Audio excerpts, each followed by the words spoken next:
The 2017 Anglican Diocese Melbourne Ministry Conference recently ran from July 26 to 28. Held at Pullman, Melbourne, Albert Park, this year's theme was Missional Leadership in the 21st Century and featured guest speakers from Australia and around the world, including Archbishop Paul Kwong, Primate of Hong Kong, and the Right Reverend Mark MacDonald, the Anglican Church of Canada's first national Indigenous bishop. Bishop Brad Billings, who chaired the 2017 Conference Committee, wrote that in order to achieve the diocesan vision of making the Word of God fully known, our church will need leaders who are equipped and prepared to proclaim the gospel courageously and effectively in the post-Christian world in which we live and conduct our mission by both word and example.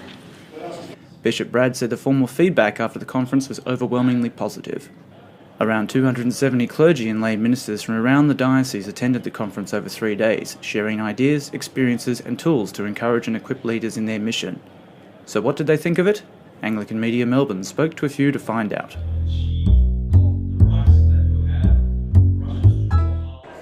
I think the best thing for me has been all the time with my brothers and sisters to be so encouraged and built up by them and sharing in our ministry together.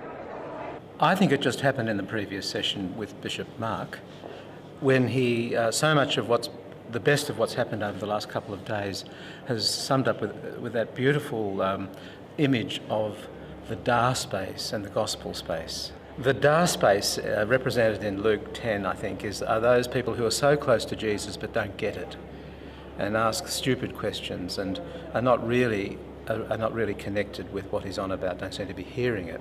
And those people who are quite intentionally following him but don't appear to get it. And he said beautifully, Bishop Mark, he said, and in the dar space they dish out purple and black shirts.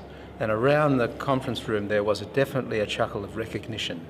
The understanding of mission as being with, and how God is with us and we participate in God's mission.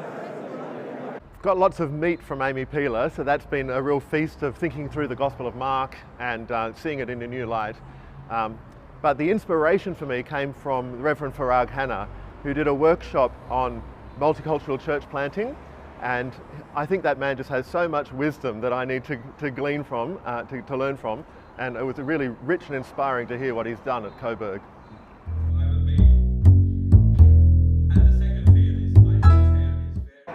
Absolutely, I'd like to refocus the way in which our outreach groups, such as Mainly Music, think, talk, pray and do missional work. One is we have a long-standing friendship and an informal partnership with the Karen people at Werribee, especially at Werribee, who have just become an authorised congregation, which is a wonderful step to stand in their own culture and language. And so we're going to form a partnership with our parish, form a partnership with this new authorised congregation and set out a plan of action, of goals, of how we can travel alongside each other in mutual support. The other is my involvement with Interfaith, which I've had a bit of a break from, but because of the sort of public discourse around Islam, because there are real dangers of their being increasingly vilified and demonised, and that community being put under pressure, I'm going to redouble my efforts to connect with them and stand with them. That people can have the confidence to stand in the fact that God is with them and be able to share that with others and to share it with those on the outside.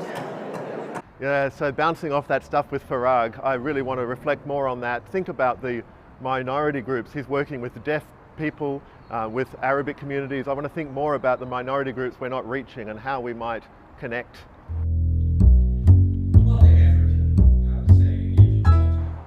Well, being with Jesus, being like Jesus, and being on about Jesus. I think at the heart of the gospel is the work of Jesus in our lives and in the world. And so training people and encouraging them, loving them and teaching them the truth of Jesus is at the heart of the gospel.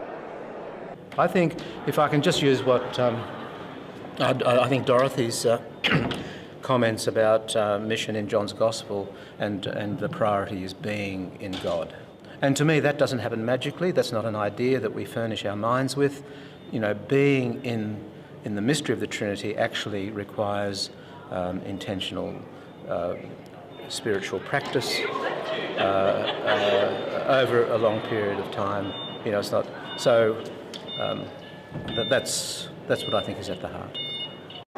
What is at the heart of effective mission for me is God's love, and it is about being with others where they are and knowing that God is already there in their hearts and meeting the longings of people's hearts and naming where God's presence is for them.